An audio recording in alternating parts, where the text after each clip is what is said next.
네, 뉴스 속 경제 이슈를 심층 분석하고 최신 고용 동향을 살피는 고용 브리핑 365 시간입니다.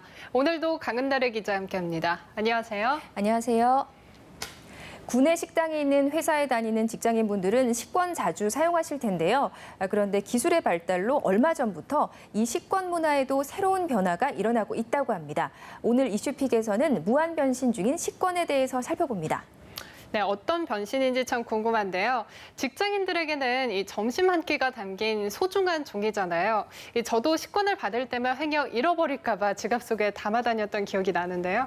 네, 식권은 회사의 복지 차원에서 지원하는 항목 중에 하나죠. 식대를 지원하는 방법은 다양한데요. 종이 식권도 있지만 장부에 적는 경우도 있고 또 사원증에 태그를 부착해서 식대를 지원하는 회사도 있습니다. 하지만 이 경우에 정규직은 사원증으로 가능하지만 비정규직의 경우에는 식권을 별도로 지급받아야 하는 경우도 생겨서 여러모로 불편한 점이 많았죠. 그런데 최근 새로운 개념의 식권이 등장했다고 합니다. 바로 모바일 식권인데요. 이 모바일 식권은 기업이 지원하는 식대를 스마트폰 앱을 통해서 결제할 수 있도록 한 겁니다. 네, 식권도 점차 진화를 하고 있는 건데요. 모바일 식권은 구체적으로 어떻게 사용을 하는 건가요? 네, 방법은 아주 쉽습니다. 기업과 제휴를 맺은 모바일 식권 회사의 애플리케이션을 설치한 후에 기존 구내 식당이나 인근 가맹 식당에 가서 이 바코드를 보여주면 되는데요. 바코드를 찍으면 기업에 제공한 식대 포인트에 맞춰서 결제가 이루어지는 방식입니다. 현재 무슨 페이라고 부르는 앱카드와 비슷한 형식이라고 생각하시면 됩니다.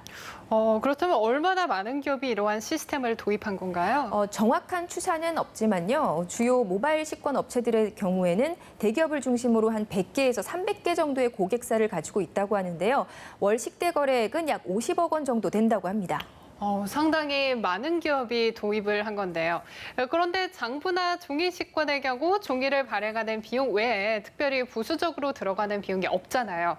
그런데 이렇게 모바일로 식권을 사용하게 되면 수수료도 상당할 것 같은데 수수료는 얼마나 되나요? 네, 이 모바일 식권의 경우 수수료는 기업과 음식점 두 곳에서 받게 됩니다.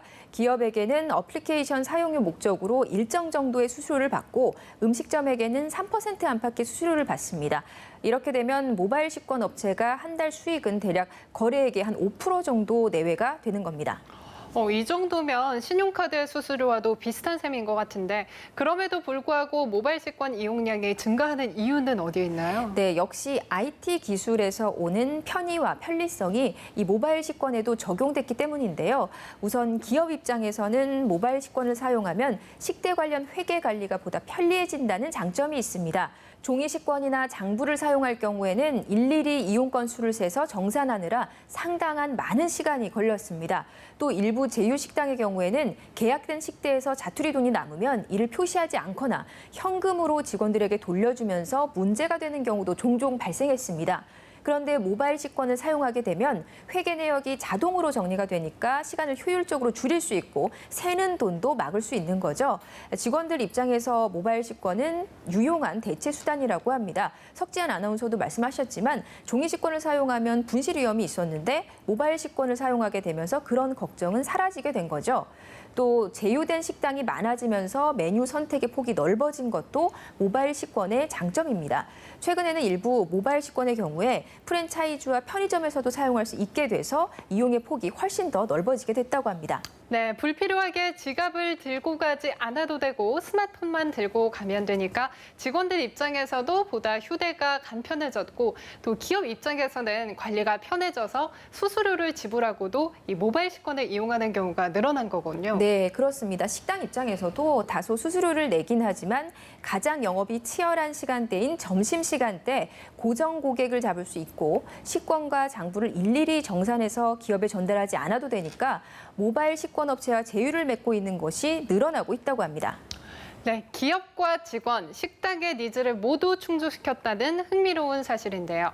결국 모바일 식권의 장점은 모든 입장에서도 편리함을 충족시킬 수 있는 기술이 가능해졌다는 거잖아요. 네, 그렇습니다. 뿐만 아니라 모바일 식권을 통해서 음식값을 각자 내는 것도 더욱 편리해졌고 포인트로 결제가 되다 보니까 식권을 모아서 직원들끼리 작은 회식을 하는 것도 가능해졌다는 게 장점으로 꼽히고요. 또 일부 모바일 식권 업체의 경우에는 필라테스나 헬스장, 어학원을 등록하는 것도 가능하도록 설정해놔서 활용도가 높다는 점도 이 모바일 식권의 이점이라고 할 수 있습니다. 현재 업계에서는 기업 식대의 규모를 연 20조 가량으로 추산하고 있는데요. 이 막대한 규모의 시장을 선점하기 위해서 현재 모바일 식권 시장도 점점 치열해지고 있다고 합니다. 네, 종이 식권이 점차 사라질 것 같네요. 다음은 이용한 경제용어만을 쏙쏙 골라 소개하는 뉴워드 시간이죠. 네, 오늘의 뉴워드는 하나가 아닙니다. 직장인들의 점심시간과 관련한 다양한 용어를 알려드리고자 합니다. 직장인들에게 점심시간은 비록 1시간 정도지만 어떻게 활용하느냐에 따라서 많은 걸 할 수도 있는 유용한 시간이기도 하죠. 그래서 점심시간과 관련한 용어를 살펴보면 요즘 직장인들의 트렌드도 함께 볼 수 있습니다. 첫 번째로 알려드릴 용어는 워런치족입니다. 걷다의 워킹과 점심 런치를 합친 단어로 점심시간을 이용해서 걷기나 달리기 같은 운동을 하는 직장인을 뜻하는 말인데요. 최근 건강에 대한 인식이 높아지면서 점심시간에 운동을 즐기는 직장인들이 늘어났다는 거죠.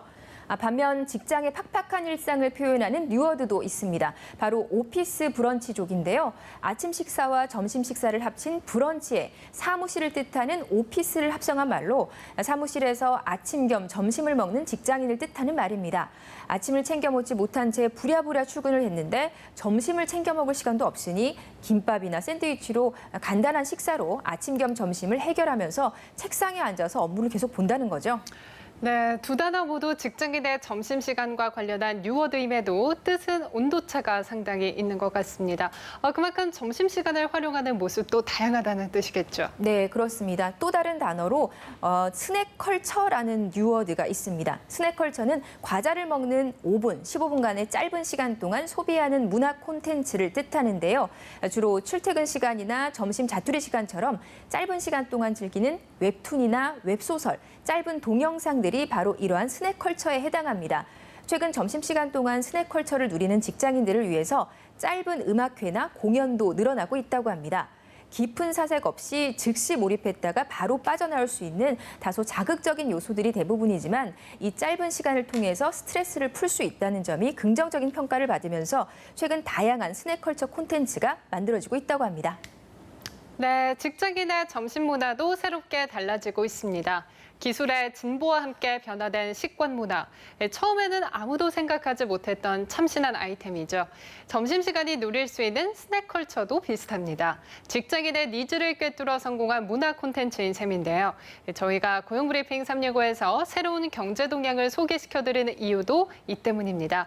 이러한 최신 정보가 여러분의 취업과 업무 또 창업에 영향을 주는 중요한 자산이 될 수 있기를 바라겠습니다. 오늘도 강은나래 기자 함께했습니다. 고맙습니다.